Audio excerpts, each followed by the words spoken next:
Bapa, terima kasih buat kesetiaan-Mu bagi kami semua. Ebenezer, sampai saat ini Engkau menolong dan memberkati kami.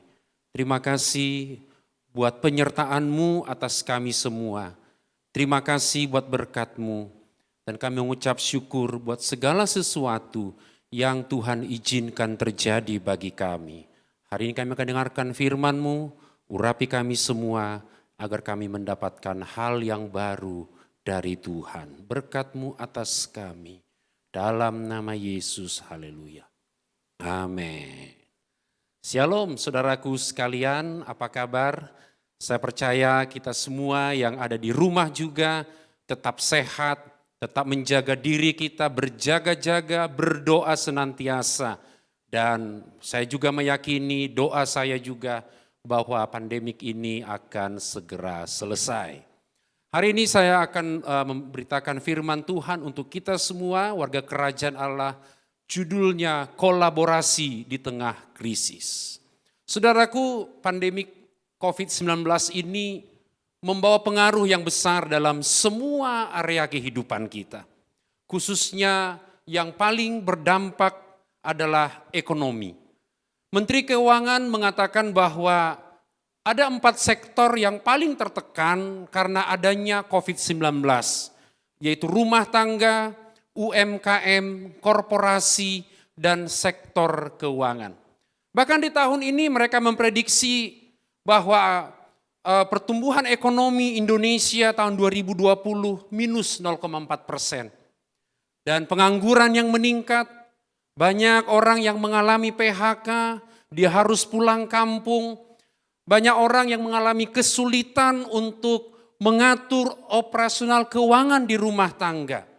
Dan banyak orang merasa hidupnya sudah krisis. Bahkan yang paling parah adalah banyak orang-orang, keluarga-keluarga yang akhirnya mengalami percekcokan, mengalami KDRT, kekerasan dalam rumah tangga, karena sulitnya ekonomi yang sedang dialami hari-hari ini. Tapi bagi kita warga kerajaan Allah, di masa sulit sekarang Tuhan banyak mengajar kita untuk makin bergantung dan mengandalkan Dia. Yang setuju katakan amin. Kita butuh inovasi, kita butuh kekuatan baru, dan kita butuh mujizat di tengah-tengah masa yang sulit ini. Lalu bagaimana saudaraku cara kita berkolaborasi dengan Tuhan di tengah-tengah krisis yang sedang terjadi sekarang? Kata kolaborasi bercabang pada 3 arti.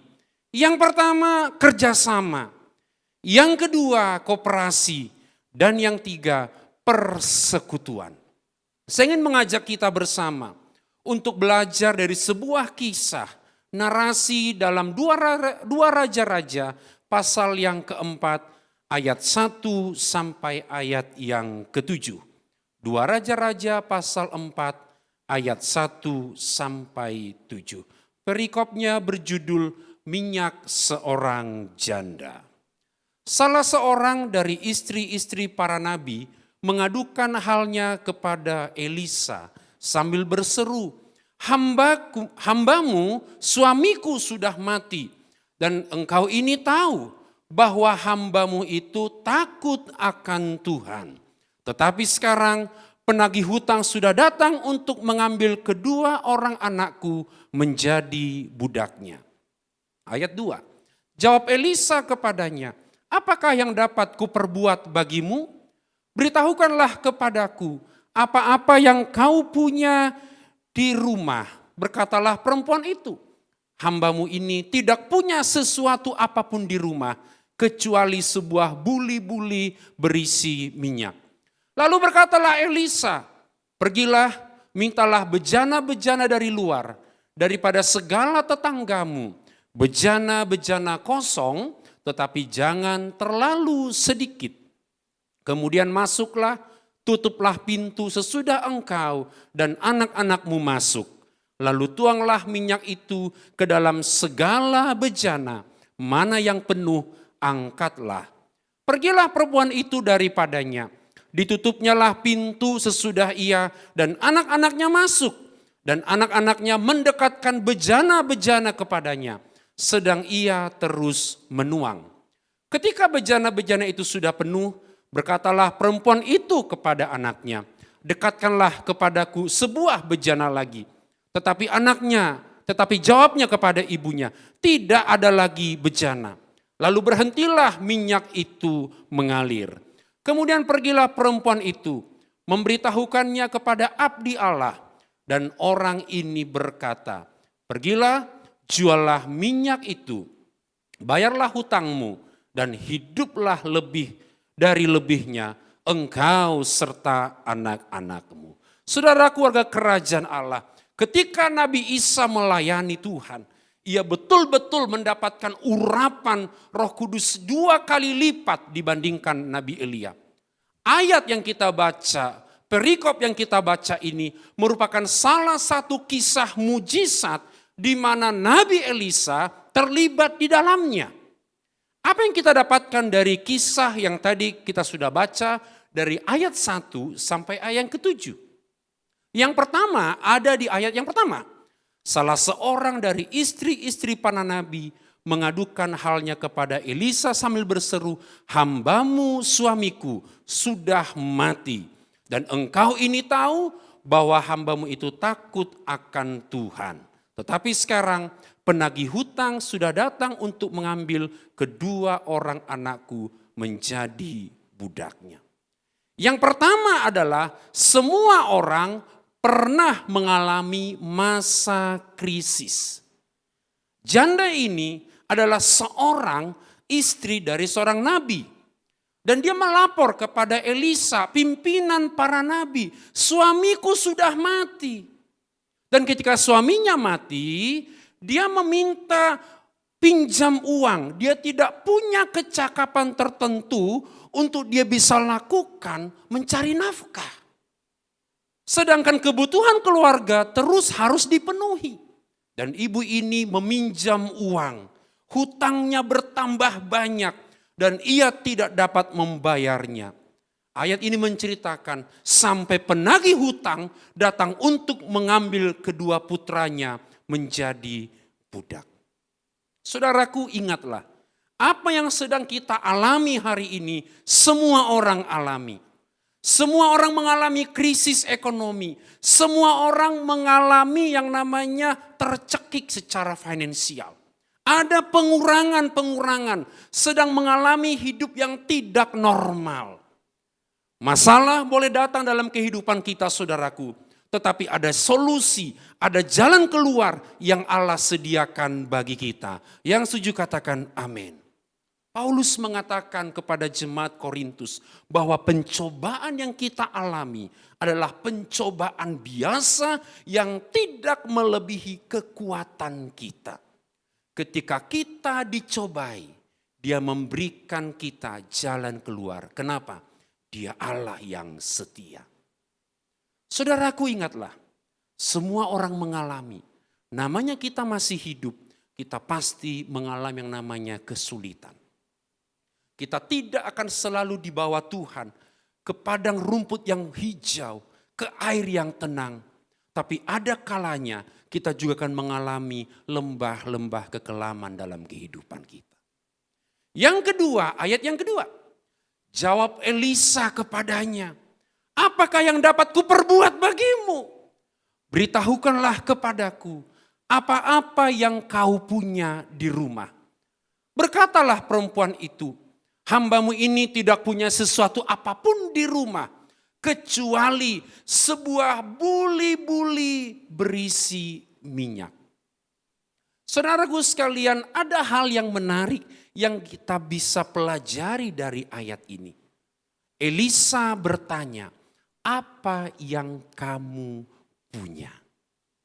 Percayalah saudaraku, mujizat yang akan kita alami selalu dimulai dari apa yang ada di tangan kita. Apa yang sedang kita punya sekarang. Elisa tidak bertanya apa yang belum kamu punya. Tapi Tuhan bertanya melalui hambanya Elisa kepada janda ini. Ia bertanya, apa yang kamu punya di rumah? Pertanyaan yang sama saudaraku, Tuhan sedang tanya kepada kita hari ini. Kalau engkau sedang merasa firman ini ada dan itu adalah kepada engkau, Tuhan sedang bertanya, apa yang sedang engkau punya di tanganmu? Janda ini menjawab, aku tidak punya apapun. Semua kita pasti juga akan memberikan hal yang sama. Kita seringkali memperbesar-besarkan masalah kita. Kita menghabiskan energi kita untuk menghitung berapa hal yang sudah kita lakukan, usaha-usaha kita, semua upaya daya kita untuk memulihkan keadaan kita. Saya juga pasti akan menjawab seperti itu. Saya tidak punya apapun. Tetapi Tuhan mau hari ini kita mulai belajar untuk mengingat kasih setia Tuhan. Dia berikan hidup kita hari demi hari. Dia pelihara hidup kita, tidak pernah berkekurangan. Dan ketika hari Tuhan bertanya kepada engkau, apa yang kau punya? Mari kita lanjutkan seperti kata janda ini. Saya tidak punya apa-apa. Ada kata di sini, kecuali. Kalau jawaban janda ini hanya bilang, saya nggak punya apa-apa. Saya meyakini tidak akan ada sesuatu perkara yang ajaib, yang besar yang akan dia alami. Tapi ketika dia berkata, saya nggak punya apa-apa. Kecuali dia ingat persis, dia punya harta sebotol kecil minyak. Saudaraku sekalian, justru ketika ia mengucapkan kata kecuali inilah menjadi sebuah solusi, menjadi sebuah jawaban dari semua problem yang sedang mencekik hidupnya. Saudaraku, ada hal yang baik kita ingat. Mulailah dari harta kecil yang kita miliki. Hal itu akan dipakai Tuhan untuk menjadi jawaban, untuk langkah titik awal mujizat dalam kehidupan kita. Saudaraku sekalian, selama ini kita disuruh untuk berpikir melewati kotak. Think outside the box untuk membuat sebuah inovasi. Kita diminta untuk memikirkan hal-hal yang ajaib yang orang gak pernah pikirkan. Orang berpikir gimana caranya melakukan sesuatu yang besar dan orang belum pernah lakukan itu dan itu menjadi sebuah peluang mendapatkan berkat jasmani. Tapi pernahkah kita berpikir saudaraku sekalian, justru dalam inbox kehidupan kita inilah ada banyak potensi yang Tuhan sudah beri. Ada banyak kreativitas yang Tuhan sudah beri. Ada banyak inovasi yang Tuhan sudah berikan dalam kehidupan kita. Dan ketika Tuhan ada di dalamnya, Tuhan bisa membangkitkan itu menjadi sebuah peluang, menjadi sebuah kesempatan, menjadi sebuah hal di mana kita bisa bertahan, bahkan memberkati orang lain dari hal-hal yang tersembunyi dalam kehidupan kita. Jangan fokus kepada kelemahan diri sendiri. Jangan fokus kepada kelebihan orang lain. Kita akan pasti stuck, kita nggak bisa berpikir orang itu lebih hebat dari saya. Orang itu punya kelebihan macam-macam, semua sumber daya dia punya dan saya tidak punya apa-apa. Hari ini kita ubah cara berpikirnya. Temukan sesuatu dalam diri kita dan kita libatkan Tuhan ada di dalamnya. Maka seperti 5 roti dan 2 ikan dari seorang anak kecil, Tuhan sanggup melipat gandakannya dan mampu memberi makan lebih dari 5.000 orang. Yang setuju katakan amin. Banyak orang mengabaikan hal-hal kecil. Termasuk murid Yesus. Dengan 5 roti, 2 ikan dapat apa Tuhan? Tetapi padahal mujizat Allah dimulai dari hal-hal yang kecil. Temukan dan hargailah hal kecil yang Anda miliki. Tuhan bisa melipat gandakan asalkan kita bersedia, bekerja sama, berkolaborasi dengan kehendak dan rencana Tuhan. Yang ketiga, ayat 3, lalu berkatalah Elisa, pergilah, mintalah bejana-bejana dari luar daripada segala tetanggamu. Bejana-bejana kosong, tetapi jangan terlalu sedikit. Saudaraku, saya berpikir ini adalah sebuah tantangan yang berat. Betapa tidak ya? Karena perempuan ini kan dikenal punya banyak utang. Kebiasaan waktu itu orang kalau punya utang itu ya pasti orang lihat dia itu tidak dengan sukacita. Tapi kesaksian hidupnya itu dianggap buruk. Tetapi justru Elisa bilang, ayo ke tetanggamu, pinjem bejana-bejana dari luar. Yang kosong. Kalau bisa banyak, jangan terlalu sedikit.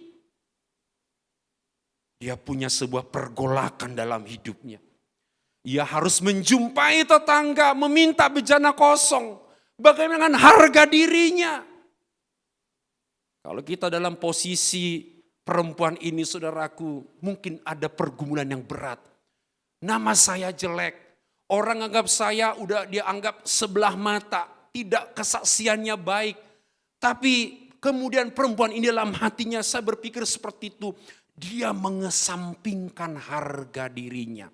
Dia ingat kedua anaknya ini akan menjadi budak kalau dia tidak bisa bayar hutang. Dia kesampingkan harga dirinya. Mujizat atas kondisi ekonomi kita bisa terjadi kalau kita tidak menjaga gengsi. Kita mulai mengesampingkan harga diri kita. Saudaraku, tingkatkan kapasitasmu dengan keahlian yang terpendam.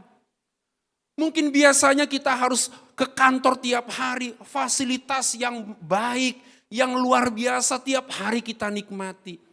Hari ini pendapatan kita berkurang, tapi kita punya keahlian memasak, kita punya keahlian jualan online, kita punya keahlian seni, kita punya keahlian bermusik dan lain-lain. Saya percaya ketika Tuhan ada di area itu saudaraku, berkat Tuhan bisa datang dari sana kepada kita semua. Mulailah bekerja sama dengan orang lain. Kita mulai membuka koneksi.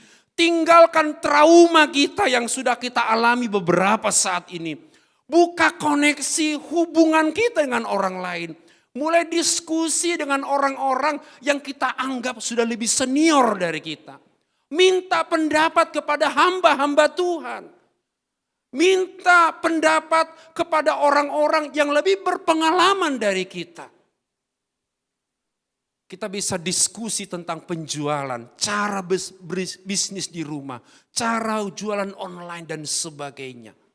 Mungkin ada orang-orang yang kita anggap bisa menolong kita. Kalau kesaksian kita selama ini baik, cara kerja kita baik, orang pun akan mudah memberikan modal untuk kita mulai usaha yang baru. Ada hal yang menarik dari ayat ini saudaraku. Nabi Elisa tidak mengajar perempuan ini untuk menjadi peminta-minta. Dia mengajar perempuan ini tidak menutup diri. Dia mengajar perempuan ini untuk mau berkolaborasi juga dengan tetangganya. Elisa mengajar dia untuk tetap berelasi dengan orang-orang lain. Yang keempat, saudaraku sekalian, ayat yang keempat. Kemudian masuklah, tutuplah pintu sesudah engkau dan anak-anakmu masuk. Lalu tuanglah minyak itu ke dalam segala bejana. Mana yang penuh, angkatlah. Pergilah perempuan itu daripadanya. Ditutupnyalah pintu sesudah ia dan anak-anaknya masuk. Dan anak-anaknya mendekatkan bejana-bejana kepadanya. Sedang ia terus menuang. Setelah memperoleh bejana-bejana yang kosong tadi. Dia mengesampingkan harga dirinya. Ia masuk ke rumah dan dia taat. Dia tutup pintu rumahnya. Dia mulai tuang minyak ke dalam buli-buli. Ke bejana-bejana itu saudaraku. Ada pertanyaan menarik. Kenapa Elisa menyuruh untuk menutup pintu? Ada hal yang menarik saudaraku. Elisa sedang mengajar perempuan ini untuk fokus kepada apa yang akan Tuhan kerjakan. Tuhan sedang mengajar perempuan ini untuk saatnya mengandalkan Tuhan. Tutup koneksi dengan orang lain yang mungkin akan mengganggu Tuhan bekerja di dalam rumah kita. Tuhan mengajar perempuan ini untuk lebih akrab dengan kedua anaknya. Kedua anaknya ini mendekatkan bejana-bejana. Dan ibunya menuangkan minyak dari buli-buli itu. Ini adalah gambaran kolaborasi dalam keluarga. Saudaraku sekalian, Mazmur 133 ayat 1-3 mengatakan ketika ada kerukunan, ketika ada kesatuan di rumah tangga, Tuhan perintahkan berkat ke sana. Ya setuju katakan amin. Tuhan kirimkan berkat ke sana. Jadi saudaraku, kalau keluarga kita sedang mengalami kesulitan, khususnya kesulitan ekonomi, ada masa kesesakan yang sedang kita alami hari-hari ini. Jangan saling menyalahkan satu dengan yang lain. Tetapi bawa semua keluh kesah kita, pergumulan kita, kesulitan kita dalam doa. Suami istri berdoa, ajak anak-anak beriman kepada Tuhan, minta hikmat dari Tuhan. Ketika 2-3 orang berkumpul dalam nama Tuhan, hikmat Tuhan, hadirat Tuhan, inovasi yang baru, berkat baru Tuhan berikan di tengah-tengah mereka. Ini hal yang luar biasa yang kita bisa pelajari. Yang kelima di ayat yang ke-6. Ketika bejana-bejana itu sudah penuh, berkatalah perempuan itu kepada anaknya, dekatkanlah kepadaku sebuah bejana lagi. Tetapi jawabnya kepada ibunya, tidak ada lagi bejana. Lalu berhentilah minyak itu mengalir. Saudaraku, kalau kita ada dalam posisi ibu ini, kita sedang menuang minyak dari buli-buli. Dan ini bejana terakhir. Sudah banyak bejana yang terisi. Dan ini bejana, kita akan berpikir, minta sama tetangga, kesempatan. Tapi ibu ini tidak. Dia belajar mencukupkan diri dengan berkat Tuhan yang dia dapat hari itu. Dia tidak serakah. Mungkin kalau saya atau kita sekalian, kita langsung pergi ke tetangga. Udah berhenti nih, pinjam lagi. Enggak. Dia tidak seperti itu. Berkat yang diberikan oleh Tuhan melalui mujizat minyak itu, dia berpikir ini sudah cukup untuk menyelesaikan hutangnya, bahkan lebih. Di masa sulit ini saudaraku sekalian, ketika mujizat itu terjadi dalam hidup kita, ketika Tuhan ada dalam inbox potensi kita, ingatlah kita tidak boleh serakah. Mari kita belajar dengan rasa cukup, kasih karunia yang cukup dari Tuhan, itu yang kita nikmati setiap hari. Kalau kita serakah, kita sedang mengandalkan kekuatan diri kita. Kalau kita berlaku serakah, kita akan mulai tinggalkan keintiman kita dengan Tuhan. Tidak akan ada waktu beribadah. Tidak akan ada waktu lagi saat teduh di rumah. Fokus kita hanya mencari rejeki, hanya mencari harta tiap hari. Kita sedang berusaha memenuhi keinginan dan hawa nafsu kita. Saya teringat saudaraku dalam apa yang Salomo katakan dalam Amsal 10 ayat 22. Berkata seperti ini. Berkat Tuhanlah yang menjadikan kaya. Dan dia tidak menambahkan kesusahan padanya. Catat ayat ini saudaraku. Kalau Tuhan memberkati engkau, di dalam berkat itu tidak ada kesusahan. Jadi kalau gara-gara berkat engkau jadi susah, rumah tanggamu buruk, hancur, berantakan. Saya meyakini dari ayat ini, Tuhan tidak sedang ada di sana. Kita perlu mengoreksi hidup kita. Kita perlu memeriksa hidup kita. Jangan-jangan selama ini, tanda petik, kita sedang serakah. Padahal Tuhan sudah punya rancangan. Tuhan sudah punya sebuah plan yang luar biasa.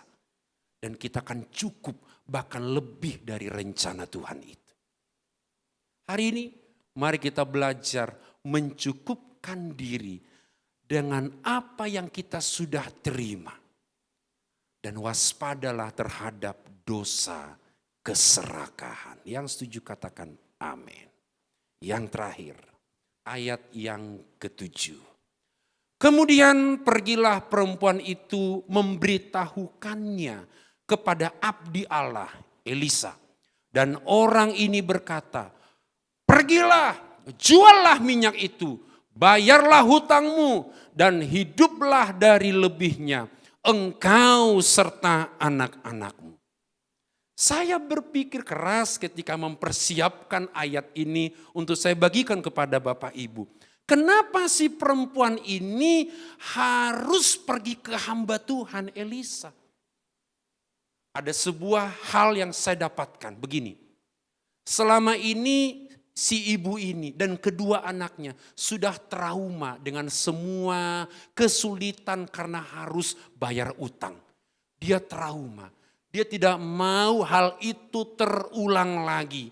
Jadi dia datang kepada hamba Tuhan ini Elisa, dia tanya, gimana? Betul loh, mujizat terjadi loh hamba Tuhan. Aku harus lakukan apa?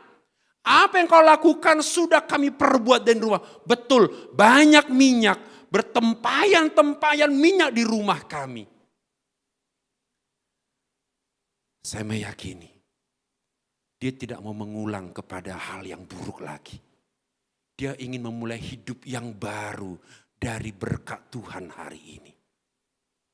Elisa mengajar perempuan ini tentang sebuah etika bisnis dan ekonomi yang benar. Tujuan dia minta mujizat agar hutang dilunasi. Elisa bilang, lunasi hutangmu dan hiduplah dari lebihnya. Hari-hari ini saudaraku sekalian, ada banyak orang ketika sudah mendapatkan berkat dari Tuhan, lupa kepada tujuan mujizat itu terjadi dalam hidupnya. Tapi perempuan ini tidak mau mengulang kesalahan. Dia ingin melupakan trauma ini. Cukup sekali seumur hidup aku ngalamin yang berat ini. Inilah batu loncatan di mana aku akan mengalami terobosan-terobosan yang lebih lagi. Ketika dia mulai punya etika yang baik. Dia bayar utangnya kepada orang-orang yang ingin mengambil kedua anaknya. Hari itu nama baik yang didapatkan.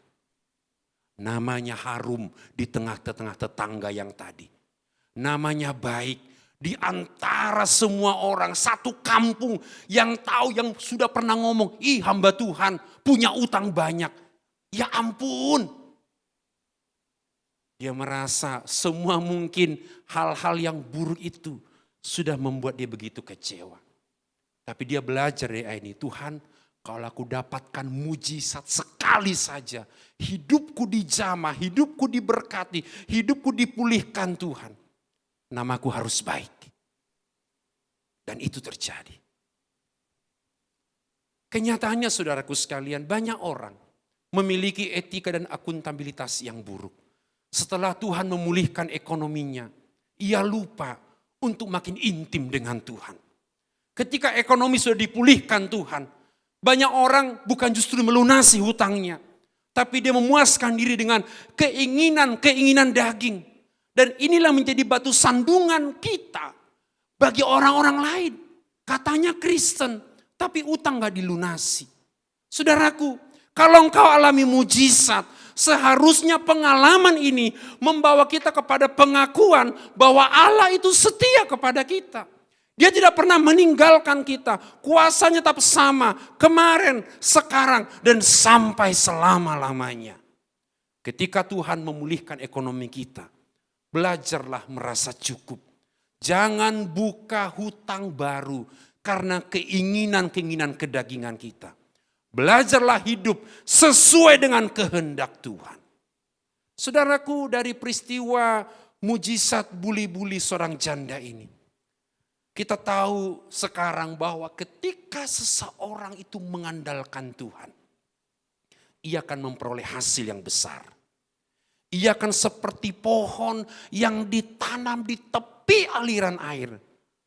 Buahnya banyak, hasilnya melimpah. Saya sungguh meyakini saudaraku sekalian, ketika pandemi COVID-19 ini selesai, mujizat yang engkau alami hari ini, terobosan dalam ekonomi yang engkau alami hari ini, menjadi sumber baru, menjadi terobosan baru untuk kelangsungan hidup di kemudian hari. Jadi tetap bersuka cita. Mulailah atur kesepakatan dengan Tuhan. Kerjasama dengan Tuhan. Kolaborasi dengan Tuhan. Atur mulai semuanya prioritas hidup kita. Saya sungguh meyakini. Daud mengatakan, dahulu aku muda, sekarang sudah menjadi tua. Tapi tidak pernah orang benar dia lihat meminta-minta. Dilanjutkan itu, Tuhan menetapkan langkah-langkah orang yang hidupnya berkenan kepadanya. Ketika orang benar hampir jatuh, Tuhan berkata, tidak akan sampai tergeletak. Saya dapat simpulkan saudaraku sekalian, kolaborasi di masa krisis ini.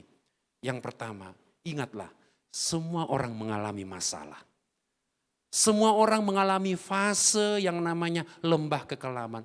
Ada orang-orang, semua kita ngalamin itu. Yang kedua, jangan malu-malu menghadap Tuhan. Datang sama Tuhan, akui saya lagi sulit nih Tuhan. Saya gak bisa apa-apa. Tolong saya, kasih saya hikmat, terobosan Tuhan. Yang ketiga, jangan gengsi. Kalau Tuhan kasih sebuah perintah, taatlah. Yang keempat, pelihara kesatuan, kerukunan dalam rumah tangga kita. Yang kelima, jangan serakah. Cukupkan dirimu dari berkat, dari mujizat yang engkau sudah terima hari ini. Yang keenam, terakhir tadi, mari kita memiliki etika, akuntabilitas yang baik.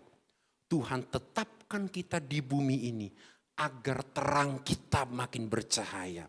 Kita jadi garam, solusi bagi banyak orang. Nama baik itu penting sehingga Raja kita, Tuhan kita dimuliakan. Saya percaya firman Allah ini membawa semangat baru, sukacita bahwa selalu ada harapan yang baru di dalam Yesus. Yang percaya katakan amin.